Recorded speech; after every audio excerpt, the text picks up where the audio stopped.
ઇનામ દાદા જે નામ મિત્રો આજે મેકર દાદાની આખા ચરિત્રનો જેને કહેવાય ને કે પ્રાણ એવો એક પ્રસંગ લઈ દાદાને વિનંતી કરી કે દાદા એવો એક પ્રસંગ દાદા મેકરની સમાધિના સમયનો એક વિસ્તારથી એક પ્રસંગ સંભળાવો દાદા, જેનાથી લોકો જાણી શકે કે કુલ કેટલી સમાધિ છે અને સમાધિનું શું શું કેવી રીતે આખી જે વાત છે એ સંભળાવવા આપને નમ્ર વિનંતી. જે નામ દાદા મેકણના ઇતિહાસની અંદર એવો લખેલો છે કે દાદા મેકણ આમ તો જુગા જુગના અવતારી અંશ છે, પણ એમના 4 ધૂણા પૈકી પહેલો ધૂણું નવા ગામ બિલખાની અંદર 12 વર્ષની તપસ્યાનો થયો. 12 વર્ષના એમના 4 ધૂણા છે. એમાં બીજો ધૂણું જંગી ગામની અંદર દાદા મેકણનો 12 વર્ષનો થયો. ત્રીજો ધૂણું એમનો લોડાઈ ગામની અંદર થયો. 12 વર્ષ એને તપસ્યા કરી. અને ચોથો ધૂણું ધ્રંગમાં ગયો અને એમની સાથે જે સ્વર્ગની અંદર જવાના હતા એ જુગા જુગના અવતારી અંશો હતા. કારણ કે દાદા મેકણ એમ કહે છે કે આ મારી સાથે એક પાલ એક ચોગડીએ એકી સમયની અંદર જે 42 સમાધિઓ થઈ એ પૈકીમાં તે સમયની અંદર દાદા મેકણ એમ લખે છે કે એ 42 સતયુગની અંદર એ મારી સાથે શિવ પરિવારમાં હતા. પછી ત્રેતાયુગની અંદર રામદળમાં પણ હતા 42. પછી દુઆપદની અંદર ભગવાન કૃષ્ણની લીલામાં એ 42 મારી સાથે હતા. અને કલિકાળની અંદર રામદેવ પીર સાથે અલગ અલગ રૂપમાં એ દાદા મેકણ એમ લખે છે કે અમે રામદેવ પીર સાથે પાછા આવ્યા અને દાદા મેકણે મેરકરણ અવતાર ધારણ કર્યો. એની સાથે સત્સંગી બની અને પાછા 42 આવ્યા. એમાં દાદા મેકણ એમ કહે છે, લખે છે કે મારી સાથે એક પાલ એક ચોગડીએ 42 જે સમાધિઓ થઈ એ પૈકીમાં મારી ધ્રંગ ગામની અંદર 14 સમાધિઓ થઈ. એમાં નિજ મંદિરની અંદર 12 સમાધિ, એક લાલિયો અને મોતિયો, એ બંને ઇન્દ્ર રાજાના દેવ હતા. પણ મેકણ એક મહાન અવતાર થયો એટલે ઇન્દ્ર રાજાના શ્રાપથી બંને દેવોએ આ મૃત્યુલોકમાં જન્મ ધારણ કરી અને મેકણ દાદા સાથે એ લાલિયા અને મોતિયાએ આ કચ્છના રણની અંદર માનવ સેવા કરી. એમાં દાદા મેકણ એમ કહે છે કે મારી સાથે જે એક પલ એક ચોગડીએ 42 સમાણા એ બધા લોડાઈ ગામની અંદર જ્યારે હું તપસ્યા કરવા માંડ્યો ત્યારે મને ધીમે ધીમે બધાનું સંજોગ ભેગો કરવા માંડી ગયા અને સંજોગ સાથે અમે બધા સાથે મળવા મળી ગયા. અને જ્યારે બરોબર ધ્રંગની અંદર જ્યારે મેં સમાધિ લીધી ત્યારે પવનદેવને મેં વિનંતી કરી કે હે પવનદેવ સાંભળો, કે મારી સાથે જેટલાને સ્વર્ગમાં હાલવાનું છે મારા સત્સંગી છે, મારા શિષ્યો છે, અલગ અલગ પ્રાંતમાં છે આ વાટાણે, એને જઈને આકાશવાણી દ્વારા જણાવો કે સવાપોર દી ઉગે સૂર્યનારાયણ ઉગે એ પહેલા હું ધ્રંગની અંદર સમાધિ લઉં છું અને તમારી જ્યાં ધરતી નિમિત્ત કરેલી છે ત્યાં જઈ અને તમારે નાહી ધોઈ સૂર્યનારાયણના પગે લાગી જેવો હું ધ્રંગમાં સમાઈશ એવા જ તમને બધાને ધરતી માતા માગ આપી દેશે. એમાં દાદા મેકણ એમ લખે છે કે ધ્રંગની અંદર નિજ મંદિરમાં 12 સમાધિઓ છે. એક લાલિયો અને એક મોતિયો એ 12ની સાઈડમાં સમાધિ છે એટલે થઈ 14 સમાધિ. 12 પરબમાં સમાધિ છે. એમાં નિજ મંદિરમાં 9 સમાધિ છે. 3 અલગ અલગ 12ની સાઈડમાં 3 સમાધિઓ છે. એવી રીતે અમારા ઇતિહાસની અંદર 12 પરબમાં પણ બોલે છે, પરબની શાખામાં પણ બોલે છે. પછી 7 આડેસરમાં બોલે છે, જ્યાં મમૈયા રાજા થઈ ગયા દાદા મેકણ સાથે. 7 સમાધિઓ આડેસરની અંદર, 2 છે રાપર ખોખરાની અંદર, અંજાર તાલુકાના રાપર ખોખરાની અંદર 2 સમાધિઓ છે. 2 છે પાકિસ્તાનની હદની અંદર દીપલો તાલુકો વીડીજપ ગામ અને મીઠી જિલ્લો, એ ત્યાં દીપલો તાલુકાની અંદર વીડીજપ ગામની અંદર પારબ્રહ્મદેવ અને મેઘબાઈ માતા, એ 2 સમાધિઓ ત્યાં છે. એવી રીતે 5 છે નથુરકુઈ વિછિયામાં સામત રાજાનું જેને અખાડો કહેવાય છે. એવી રીતે એક પાલ એક ચોગડીએ 42 સમાધિઓ થઈ. એમાં ધ્રંગની અંદર 14, પરબની અંદર 12, આડેસરમાં 7, નથુરકુઈ વિછિયાની અંદર 5, રાપર ખોખરા અંજાર તાલુકાના ગામની અંદર 2 અને વીડીજપની અંદર 2. એવી રીતે એક પલ એક ચોગડીએ એકી સમયની અંદર દાદા મેકણે 42 આત્માઓને સ્વર્ગમાં બેસાડ્યા. પછી દાદો મેકણ એમ કહે છે કે કલિકાળમાં ભગવાન વિષ્ણુ ભગવાન નારાયણ અવતાર ધારણ કરશે ત્યારે પાછો હું આ ધ્રંગની સમાધિમાંથી આળસ મેળીને ઊભો થાઈશ. દાદા મેકણની આગમવાણી છે. જેમ જેસલ તોરણની સમાધિઓ ભેગી થશે, તમામ દેવી પુરુષો જાગશે, તમામ 33 કરોડ દેવતા ધરતી માથે અવતાર ધારણ કરશે માનવનો, અને ઉત્તરાખંડથી સાહેબો પધારશે. સાહેબો એટલે વિષ્ણુ ભગવાન અવતાર ધારણ કરશે. કારણ કે દાદા મેકણની આગમવાણી છે કે 90 ગજ નેજા હોય છે, પુરુષા ગજ 50, 2 પાગડે છડશે એડા કીધો કાર, પુરુષા બગતર પહેરશે 100 મણારો ભાર, 7 ગજ ખેડો પોયરો, 17 ગજ તરવાર, અવની ઉપર દલ ચાલશે, ભગવાન નારાયણની સેના હાલશે. અવની ઉપર દલ ચાલશે, ભગવાન નારાયણ અવતાર, ખુરીએ કારિંગા ને ખૂંદશે. તમામ દેવી લોકો પાપી લોકોને પગની ખુરીઓથી ખૂંદશે. ખુરીએ કારિંગાને ખૂંદશે, 66 કરોડો સહાર, જેમ કહ્યું એમ થાવશે. મેકણ કહે 10મે અવતાર, મેકાજી મરણ મેટશે અકલ સમય અવતાર. દાદા મેકણ એમ કહે છે બરોબર જ્યારે ભયંકર કલિકાળ આવશે, એવો કલિકાળ આવશે, મા બાપની આજના છોકરાઓ સેવા નહીં કરે, વૃદ્ધાશ્રમો બનશે, નર નારી આપ સ્વાર્થ કરશે, મંદિરો સૂના બની જશે, અને વિજ્ઞાન આ કલિયુગ એટલો પ્રભાવથી ફેલાવો કરશે. અરે એક નર નારી આસમાનમાં ઉડશે. હમણાં હેલિકોપ્ટરથી જાય છે, વિમાનથી જાય છે, પણ એવી હમણાં ગોરા લોકો એવી ખુરશીઓ તૈયાર કરે છે કે એક નર નારી આસમાનની અંદર યંત્રથી ઉડશે, કેને સમય નહીં હોય. અરે ઘરે કોઈ ખાવાનું નહીં બનાવે, તૈયાર રસોઈ લઈ ખાશે ને કાગડિયા કરશે ઘા. કોણ ઠામણા ઉટકે, કોણ રસોઈ બનાવે? એવો ભયંકર સમય આવશે. ધર્મહીન બની જશે નરનારીઓ.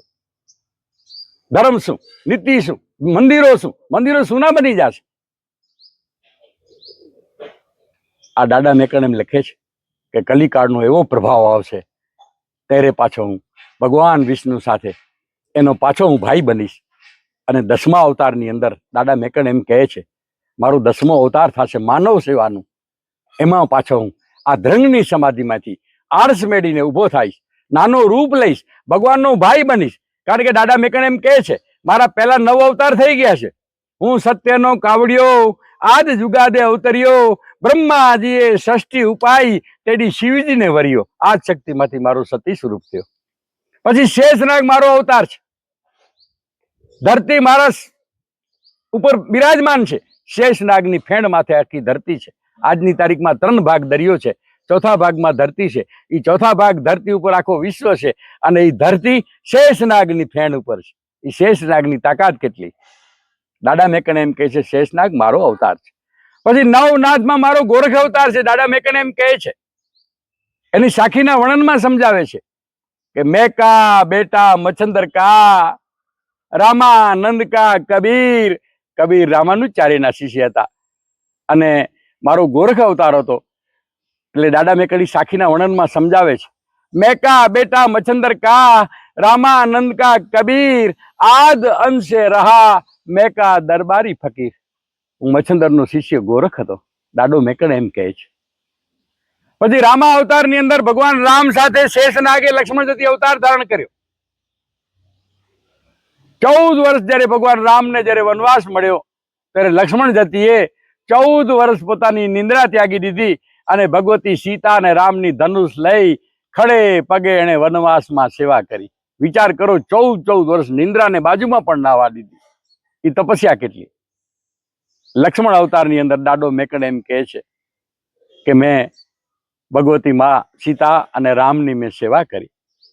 પછી કૃષ્ણ અવતારની અંદર એની કમાઈ બહુ વધી. રામા અવતારમાં કમાઈ બહુ વધી, એટલે કૃષ્ણ અવતારમાં એને મોટા ભાઈ બનાયા. દાદો મેકણ લખે છે કે ભગવાન કૃષ્ણે કઈક લીલા કરી અને મહાભારત જેવો યુદ્ધ કર્યો અને જગતને બતાવ્યો કે ભાઈ તમે પાપના પલ્લામાં બેસશો તો બુડી જાશો અને સત્યના પલ્લામાં બેસશો તો તરી જાશો. સત્ય અસત્ય માટે થઈ ધર્મ યુદ્ધ કરાયો અને ધર્મ યુદ્ધનું જગતને બતાવ્યો કે પાપના પલ્લામાં જેટલા બેઠા એનો બધાનો નાશ થઈ ગયો અને સત્યના પલ્લામાં પાંડવો સાથે, કારણ કે પાંડવો સત્યવાદી હતા, એ સત્યના આધારે એ બધાને ભગવાને મોક્ષ દાન દીધો, જીવત દાન દીધો. જે કાંઈ આપણે કહીએ એમાં દાદા મેકણ એમ લખે છે કે કૃષ્ણ અવતારની અંદર મેં બળદેવજી રૂપમાં દ્વારકાની અંદર નીતિ નિયમ ધર્મનો મેં રાજ લાવ્યો. મારો બળદેવજી અવતાર હતો. પછી રામદેવ પીર સાથે મારો વિરમદેવજી અવતાર આવ્યો. દાદા મેકણ એમ કહે છે કે ઊંડું નગરી, હવે રણુજા પછી થયો, પહેલા ઊંડું નગરી હતો. રણસિંહ રાજા રાજ કરે, એના દીકરા અજમલજી ભક્તિ ભાવથી લીન હરિહરના જાપ જપે. એમાં રણસિંહ રાજા અજમલજીને કહે છે કે હે અજમલજી, આ નગરીની અંદર ખાલી હરિહર જાપ જપો એનાથી ભગવાન પ્રાપ્ત નહીં થાય. આપ કંઈક પણ લ્યો, નિયમ લ્યો અને કષ્ટ વેઠો તો જ ભગવાન તમને પ્રાપ્ત થશે. ને કે ભગવાન પ્રાપ્ત નહીં થાય, તમારી ભગવાન મનોકામના તો જ પૂર્ણ કરશે. એટલે અજમલજીને મનોમન એમ થઈ ગયો કે મારે કાંઈક કષ્ટ વેઠવો જોઈએ, મારી પણ લેવો જોઈએ, નિયમ લેવા જોઈએ. એટલે પહેલો જ એણે વિચાર કર્યો મારી મોટી યાત્રા પણ કરવી જોઈએ. એમાં અજમલજી પહેલા જ કાશીમાં ગયા, કાશી વિશ્વનાથના દર્શન કર્યા. ભક્તિ ભાવ શુદ્ધ આત્મા અજમલજીની, જે કાંઈ જાણતા હતા સ્તુતિ કયો, સાખીઓ કયો, ભજન કયો, એક પછી એક ભોળાનાથના ચરણમાં દેવા મંડી ગયા. અજમલજી બોલવા મંડી ગયા અને બરોબર જ્યારે એની સ્તુતિઓ પૂરી થઈ ત્યારે ભોળોનાથ પ્રગટ થઈ ગયા કાશી વિશ્વનાથમાં.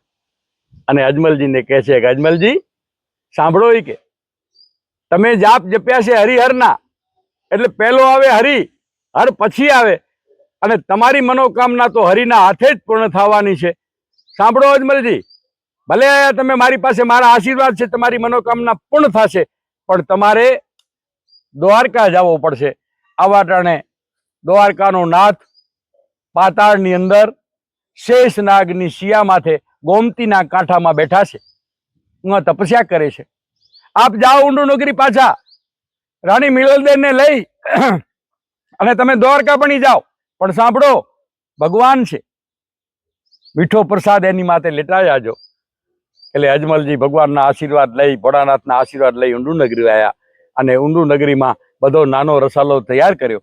ભગવાન માટે લાડવાની પ્રસાદ બનાવ્યો અને એ પ્રસાદ લઈ અને અજમલજીનો નાનો રસાલો દ્વારકા ભણી નીકળ્યો. કારણ કે સમય લાગે. લાડવા તો બનાયા પણ ચાસણી થઈ ગઈ આકરી, લાડવા થઈ ગયા પથ્થર જેવા. કારણ કે રસ્તામાં 15-20 દિવસ લાગી જાય, ક્યાં રાજસ્થાન, ક્યાં દ્વારકા. અને ત્યાં જઈ અને બંને રાણી મિલલદે અને અજમલજીએ ભગવાનના વંદન કર્યા. રાણી મિલલદે ભગવાનની મૂર્તિ આંખોમાં લઈ ચોકિયાની અંદર બેસી ગયા અને એનું રટણ કરવા માંડી ગયા. અને અજમલજી જે કાંઈ જાણતા હતા એક પછી એક દ્વારકાના ધણીને સ્તુતિ અર્પણ કરવા માંડી ગયા. થોડી વાર થાય તો ભગવાનને દંડવત પ્રણામ કરે, થોડી વાર થાય તો રુદન કરવા માંડી જાય, થોડી વાર થાય તો ભગવાનને મીઠડા લેવા માંડી જાય, મૂર્તિને મૂઠડા લેવા માંડી જાય. અજમલજી એક પછી બોલ્યા કરે, એક પછી એક વાણી બોલ્યા કરે. આ બ્રાહ્મણ પૂજારી જોયા કરે. બહુ સમય વીતી ગયો, ભગવાન જલ્દી જવાબ આપતા નથી, પરીક્ષા કરે છે.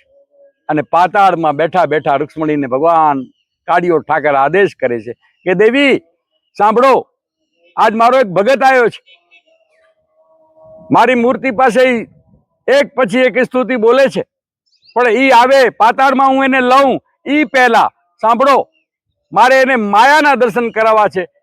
તમે જઈ પહેલા પાટાપીટીની તૈયારી કરો, મલમ લઈ આવો અને તૈયારી કરી તમે મારી બાજુમાં આવો, હું એની પરીક્ષા કરું છું.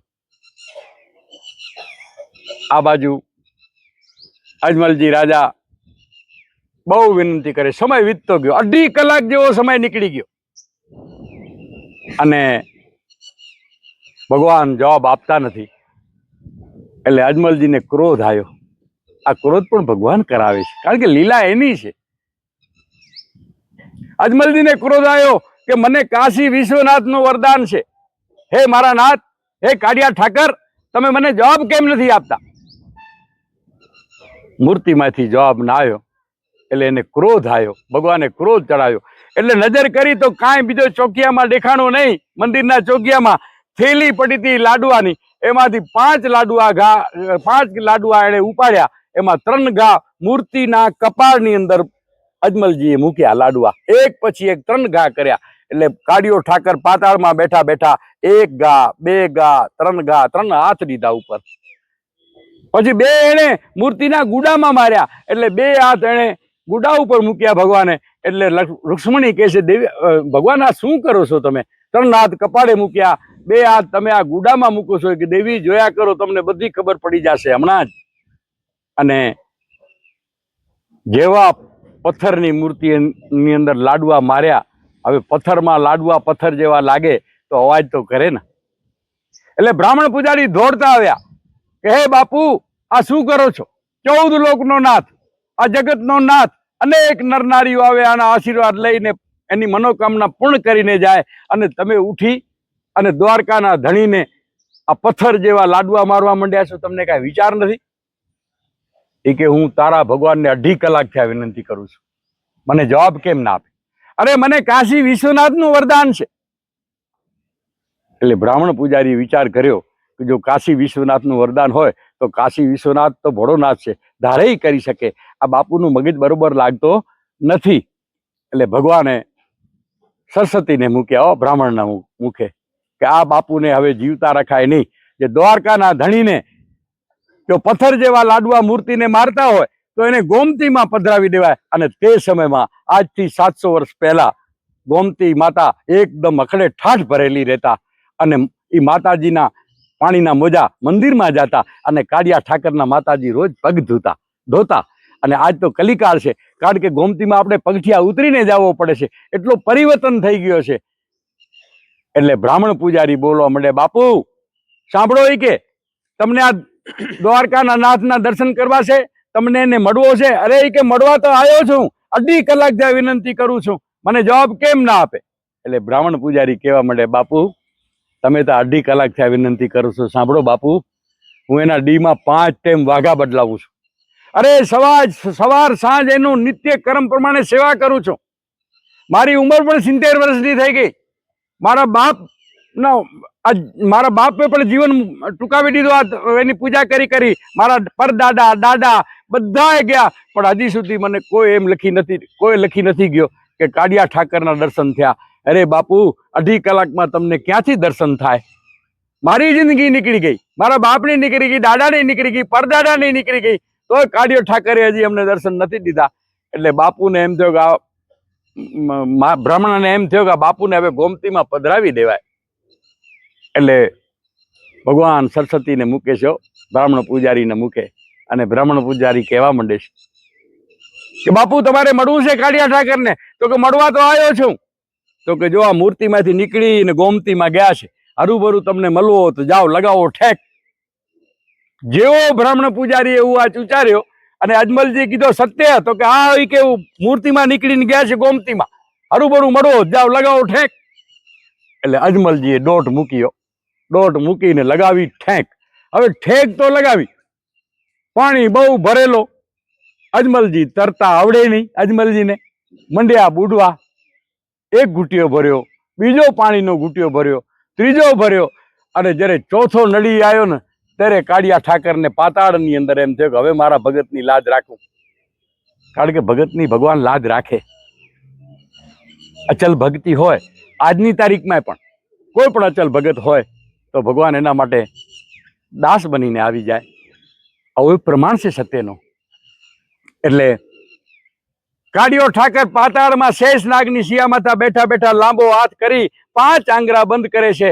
એટલે શરીરની, અજમલજીના શરીરની 5 ઇન્દ્રિયો જ્યાંથી પાણી જાય એ બંધ કરી દીધી. બંધ કરી હાથ ફરાવી એને પાતાળમાં પોતાની સન્મુખ 15 મીટરનું અંતર, 50 ફૂટનું એવરેજ, 50 ફૂટના અંતરે સામા ઊભા રાખી દીધા પાતાળની અંદર. અને રુક્ષ્મણીને કહે છે કે દેવી સાંભળો, આ મારો અનંત ભગત છે, આજે મારે એને 2 વરદાન આપવાના છે, પણ એ પહેલા હું એને માયાના દર્શન કરાવું. એ પહેલા જેવો હું માયા મારી શરીરમાંથી પેદા કરું તો તમે મને પાટાપીંડી શરૂ કરી દેજો.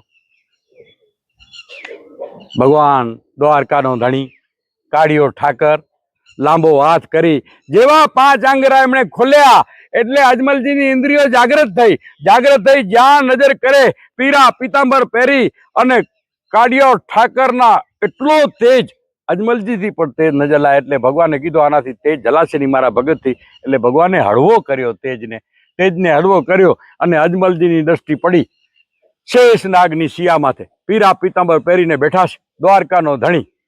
અને અજમલજી પગથી કરી અને ઉપર સુધી નજર કરે, જ્યાં મુગટમાં નજર કરે ત્યાં ભગવાને માયા ચાલુ કરી. મુગટની અંદરથી રુધિરની ધારાઓ જવા માંડી અને એ રુધિરની ધારાઓ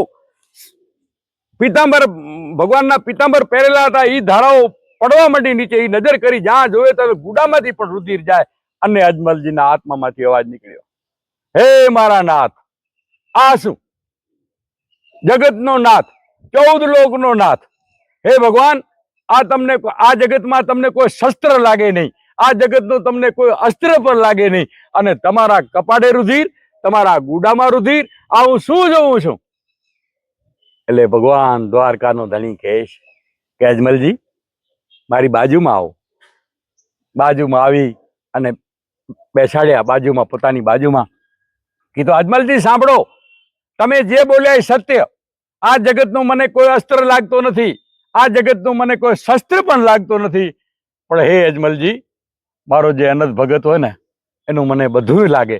તમારી મેં 2.5 કલાક પરીક્ષા કરી, તમને મેં મૂર્તિમાંથી જવાબ ના આપ્યો. મૂર્તિમાં પણ મારો વાસ હતો, પણ મેં તમને જવાબ ના આપ્યો. તમને ક્રોધ આવ્યો, આવેશમાં અને આવીશમાં તમારી થેલીમાં જે લાડવા પડ્યા હતા ને પથ્થર જેવા લાડવા હતા, તમે 3 ઘા મારા કપારે કર્યા, 2 ઘા તમે મારા ગુડામાં કર્યા. હે અજમલજી, આ જગતનો મને શસ્ત્ર પણ લાગતો નથી, આ જગતનો મને અસ્ત્ર પણ લાગતો નથી, પણ મારો ભગત હોય ને એનું મને બધું લાગે. આ તમારો ક્રોધ, અને એ તમારા ક્રોધના હિસાબે તમે 3 ઘા મારા કપારે કર્યા, 2 ઘા ગુડામાં કર્યા, એનો રુધિર છે. એટલે અજમલજી રુદન કરવા માંડી ગયા, હે મારા નાથ, મેં આવી ભયંકર ભૂલ કરી નાખી. હા અજમલજી, મને આ જગતનું શસ્ત્ર પણ લાગતો નથી, આ જગતનો અસ્ત્ર પણ લાગતો નથી, પણ મારો જે ભગત હોય ને એનું બધું મને લાગે. એટલે ભગવાન કહે છે દ્વારકાનો ધણી, અજમલજી સાંભળો, 2.5 કલાક તમારી મેં પરીક્ષા કરી, હવે તમારે રુદન કરવાની કાંઈ જરૂર નથી. આ તો મેં તમને માયા બતાવી છે. આ જગતનું મને કોઈ જાતનું કોઈ અસ્ત્ર શસ્ત્ર લાગતો નથી. એટલે ભગવાન જેવો હાથ ફેરે છે એવો કપાળ થઈ જાય છે, ગુડા ઉપર હાથ ફેરે છે એવો થઈ જાય છે. અને પછી દ્વારકાનો ધણી કહે છે કે અજમલજી સાંભળો, તમારી દુર્દશા હું જાણું છું. તમારી ઊંડું નગરીની અંદર ભેરો રાક્ષસ માણસ ખાય છે, તમારા ઘરે સંતાન નથી, પણ તમારી મનોકામના હમણાં જ પૂર્ણ કરું છું. દાદા મેકણ લખે છે. દ્વારકાનો ધણી શેષ નાગની શિયા માથે બેઠા બેઠા અજમલજીને કહે છે કે અજમલજી સાંભળો, આજથી 10 મહિના પછી તમારી રાણી મિલલદેને કુખે આ શેષ નાગ તમારા ઘરે દીકરા તરીકે અવતાર ધારણ કરશે. એનું નામ તમે વિરમદેજી દેજો. જેવો ભગવાને આદેશ કર્યો એટલે શેષ નાગે ફેણ નીચી કરી અજમલજીના પગ છૂઈ લીધા કે ભાઈ 10 મહિના પછી તમે મારા બાપ બનવાનો છો. કાળિયા ઠાકરનો આદેશ થઈ ગયો, દ્વારકાના ધણીનો આદેશ થઈ ગયો. એટલે પગ છૂઈ લીધા અને રૂક્ષ્મણી ઊભા થઈ કે મારા જેઠના બાપ બનવાના છે, તો મારા સસરા કહેવાય. એણે પણ અજમલજીના વંદન કર્યા. અને ભગવાન દ્વારકાનો ધણી કહે છે કે અજમલજી સાંભળો, આ વિરમદેજીનો અવતાર થઈ જાય એના પછી 1 મહિના પછી 30 દિવસ પછી વસંત પંચમીની રાતે દૂધના ડોળા ઉપર કક્કુના પગલે તમારા ઘરે પારણાની અંદર હું અવતાર ધારણ કરીશ. રામદેવ મારું નામ નાખજો, તુંગડા વસને મેં ઉજ્જવલ બનાવશું, ભેરવા રાક્ષસને મારશું. હવે તમારી શું લાલસા છે મને કહો. અને અજમલજી, હે મારા નાથ, 14 લોકનો નાથ, ઈ જો મારો દીકરો થતો હોય, શેષનાગ જેની ફેણ ઉપર આખી ધરતી બિરાજમાન છે, ભગવાન ભોળાના ગલામાં છે, જેની વિષ્ણુ સિયા કરી બેઠા છે, ઈ જો મારા દીકરા થતા હોય, મને કોઈ લાલસા નથી. એમાં દાદા મેકણ એમ કહે છે કે રામદેવ પીર સાથે મારો વિરમદેવજી અવતાર થયો. એક પાબુ દેવ જેને કહેવામાં આવે છે, ઈ શેષ અવતાર છે. પાબુ દેવ ઈ દાદા મેકણ એમ કહે છે મારો અવતાર છે. એક ગોપનાથ કયો, ગોપી કયો, ઈ દાદા મેકણ એમ કહે છે મારો અવતાર છે. અને 9મું અવતાર વાળો મેકણનું બન્યો. સતગુરુ મેકણ બની મેં 18 વણ જ્ઞાતિઓને મેં આશીર્વાદ દીધા અને ધ્રંગની અંદર હું સમાણો. સાથે 42 જાણાને મેં સ્વર્ગની અંદર લીધા. એમાં દાદા મેકણ આગમવાણીમાં બોલ્યા છે કે નવ રમ્યા, નરનારીની સેવા કરી. 9 અવતારમાં માનવ સેવા કરી. એમાં દાદા મેકણી આગમવાણી બોલ્યા છે કે નવ રમ્યા, 10મું રમશું, થાપશું સત્યની ચાલ, નિષ્કલંકી સાથે આવશું, મેકણ કહે કરશું કાળિંગાનો કાળ. કલિયુગનું, ભયંકર કલિયુગનું કાળ કરશું. અને જેમ 4 યુગ થયા એમ 5મા યુગનું સ્થાપન કરશું. દાદા મેકણ એમ લખે છે કે મારી સાથે એક પલ એક ચોઘડીએ 42 આત્માઓને મેં સ્વર્ગમાં બેસાડી. એ 42 દેવી પુરુષો, તમામ સંતો, જેટલા દેવી પુરુષો ધરતીમાંથી થયા છે, બધાએ કલિકાળની અંદર ભગવાનની સહાયતામાં બધાએ અવતાર ધારણ કરશે. એ જોડાઈ જશે. એ દાદા મેકણ લખે છે. આ દાદા મેકણનો 42 સમાધિઓ પૈકીનો એક ટૂંકો પરિચય મેં આપ્યો.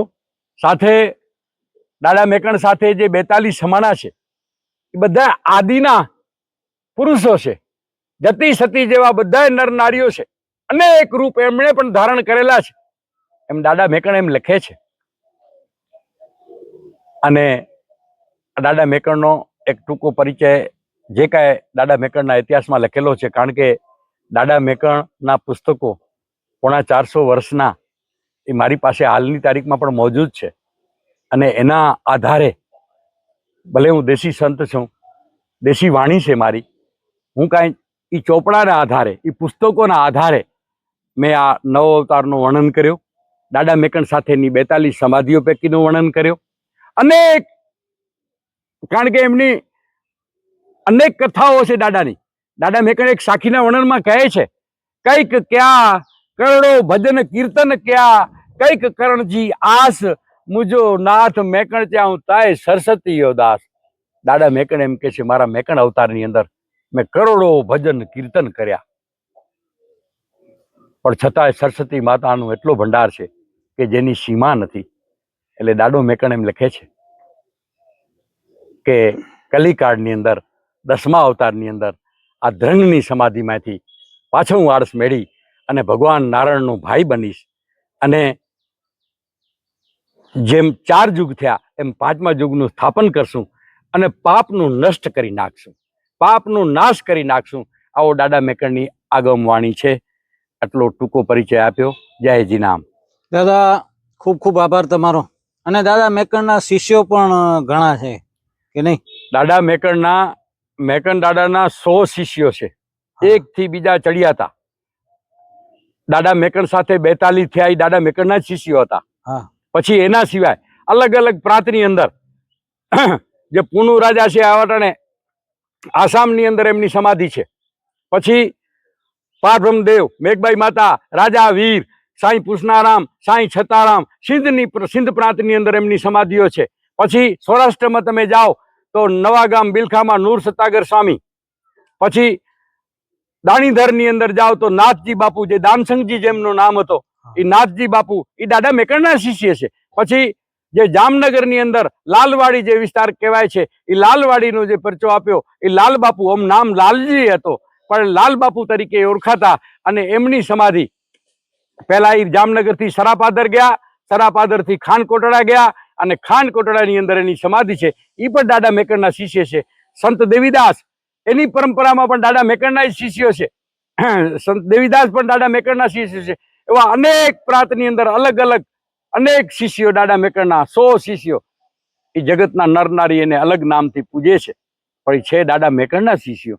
અને એ આજની તારીખમાં એ અમારી જગ્યાની અંદર, ધ્રંગની અંદર એના અનુયાયો, જ્યાં જ્યાં દાદા મેકણના શિષ્યો પૂજાય છે એના અનુયાયો, કારણ કે સદગુરુ મેકણ છે એમના, એટલે એ બધાએ મેકણ દાદાની સમાધિએ સલામી ભરવા આવે છે, એને પગે લાગવા પણ આવે છે. કારણ કે મને 70 વર્ષ થયા છે. આ 450 વર્ષનો ઇતિહાસ છે. 450 વર્ષના ઇતિહાસની અંદર અનેક પરંપરાઓના એના સંતો છે. અલગ અલગ પ્રાંતની અંદર અનેક જગ્યાઓ છે. અને એ અલગ, જેવી રીતે તમે જંગીની અંદર જાઓ તો આશા રાજા, પછી આડેસરની અંદર જાઓ તો મમાયો રાજા, વિછિયાની અંદર જાઓ તો સામત રાજા, અનેક નામો છે. કારણ કે નામ 100 લેવા જાઉં તો હું ભૂલી જાઉં. હવે કારણ એટલો મારો અભ્યાસ નથી, એક ધારા 100 નામ ભેગા બોલી શકું. પણ અનેક જગ્યાએ દાદા મેકણના 100 શિષ્ય પૂજાય છે અને એ દાદા મેકણે એને આશીર્વાદ દીધા છે. એ અમે રણમાં છીએ, અમારાથી બધા એ સંપત્તિમાં સવાયા છે. એટલી સંપત્તિ એ લોકો કણે થઈ ગઈ છે કારણ કે દાદા મેકણના આશીર્વાદ છે. જ્યાં જ્યાં શિષ્યો એના બેઠા છે એમણે ભજન કર્યો, સાધુ સંત અભ્યાગત એની સેવા કરી, ગરીબ બધાની સેવા કરી. એના સેવાના મારફતે એમને દાદા મેકણના આશીર્વાદ બધાને ફળીભૂત થયા છે. તો મિત્રો, જ્યારે જ્યારે સમય મળશે ત્યારે આવા અનેક પ્રસંગો દાદા પાસે, જેને કહેવાય કે ખજાનો છે, તો આપણે દાદાનો લાભ લેવાનો છે. અને દાદાને પણ વિનંતી કરશું કે દાદા, જે અમૂલ્ય વાણીનો ખજાનો તમારી પાસે છે, એ અમને ધીરે ધીરે થોડું થોડું પ્રસાદ બધાને આપજો, જેનાથી અમારું એક જીવન અને એક શ્રવણ બને પવિત્ર થઈ જાય. હું જે કાંઈ જાણું છું, જે કાંઈ મારા પુસ્તકનું વાંચન કરું છું, એમાં જે કાંઈ સત્યના બોલ, સત્યના શબ્દો, એ જે કાંઈ હશે હું એમને જગતને પણ કારણ કે આપીશ. કારણ કે સંતોનો પ્રભાવ છે. આવા ટાણે અવધિ છે. ભગવાન કેને એવી રીતે દર્શન આપી શકતા નથી. કારણ કે હનુમાન જતી અને ભૈરવની કોટવાલી છે. આવા ટાણે હનુમાન જતી અને ભૈરવ, કોઈ પણ સાચો ભગત હોય તો ભગવાનને આવવાની જરૂર નથી. હનુમાન જતી ને ભૈરવ એનું કાર્ય કરી દેશે. એવી રીતે દાદા મેકણ પણ એમ લખે છે કે ભાઈ સમય, સંતો પણ એવા છે. આજની તારીખમાં ઘણા સંતો એવા ભાગશાળી સંતો છે, એના બોલ પણ પડતા હોય છે. કારણ કે દાદા મેકણ એક સાખીના વર્ણનમાં સમજાયો છે. કારણ કે એ સાખી પણ હું બોલી દઉં કે દાદો મેકણ એમ કહે છે કે પીર પીર કરોતા કર્યો, નાય પીરેજી ખાણ, પંચ ઇન્દ્રી વસક તો પીરયું પાણ. એને પીર પદ પ્રાપ્ત થશે. આ દાદા મેકણની સાખીનું વર્ણન, એનો ભાવાર્થ આપને સમજાયો. જય જીનામ. ખૂબ ખૂબ ધન્યવાદ દાદા. જીનામ.